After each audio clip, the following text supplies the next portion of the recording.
Well, I have a 283 engine for sale.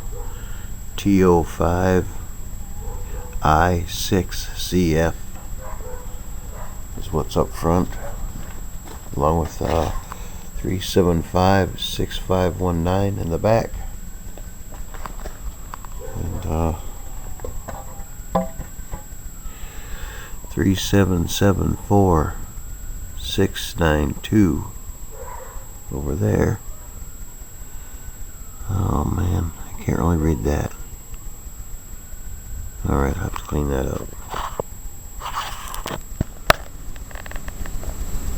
That's 1561.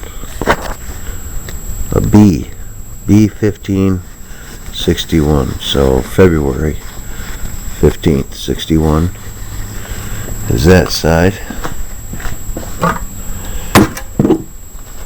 This one is D661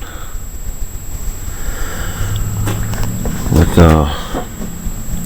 3774692 over here. I've had all these plugs out. None of them are stripped or anything. I had them all loose. Try to get the engine to turn, so you can see that it will turn, but looks like someone put a new rocker up here. This was a lot lighter than the rest. She's pretty dirty, rusty. I don't know. Came out of a wrecker. It's a 283 engine out of a wrecker. That's what I was told when I bought it from the junk man. And gave a little 2-barrel. I still have that kicking around. So that's about it. Oh, well, you can look at the oil. Well, don't look that bad for an old ass engine like this. So I guess I'm gonna take this intake off here and see if I can get these heads off too. Time to part her out. There goes the intake. That was quick, wasn't it? Well, it looks pretty good in here, pretty clean. Got some, a little bit of this and that, but she looks okay inside so far.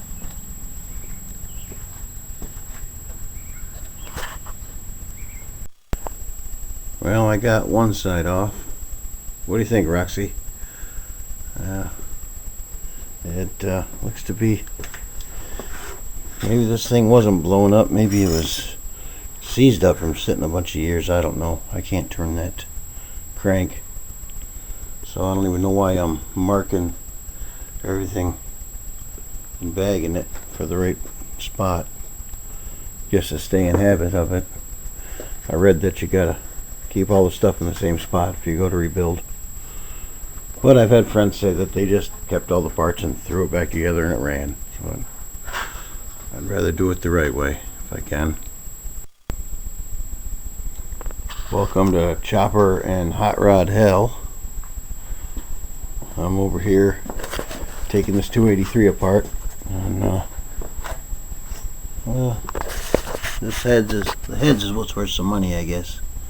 So I want to get a good view of them. I'll have to turn this over here. Hang on.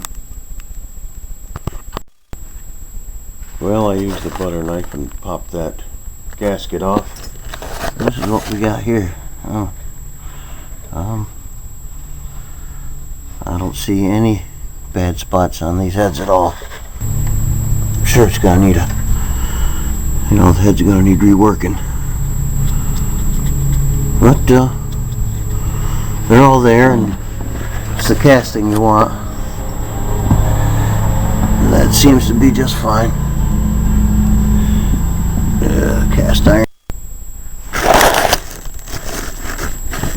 And we're getting there. Dog went and fell asleep on me. Mark remembered all the parts going to each. So now I just got to take these two bolts off. And this baby should come off too. Great. And I got it off. A little bit more of a hassle than the other one, just a little bit, because I forgot that there was still a bolt on there. But I was keeping so it didn't flop off and land on my foot. But yep, I guess she's seized up. But this is what we're interested in anyway.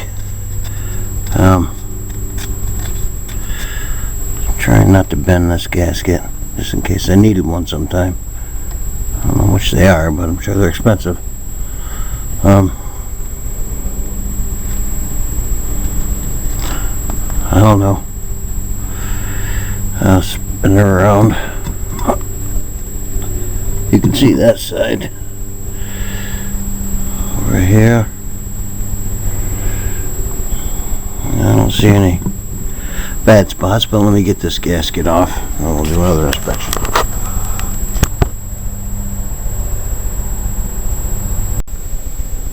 Turns out it's not seized, it was just slightly stuck.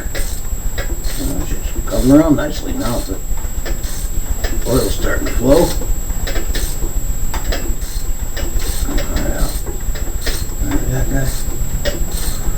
That guy wasn't bullshit as much as I thought. Anyway, seized. It's a good thing.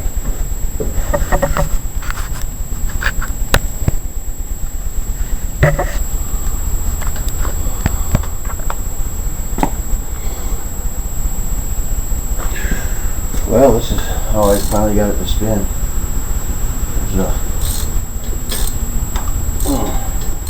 Pushing her around with this. And it seems to be working. Alright, yes, they have some deposits on them. But I don't see any cracks, not saying that there isn't any, because you know that they can hide. This is the other one. I knocked some of that black off of there. But alright, this is my first engine teardown, and it went fairly well. Nice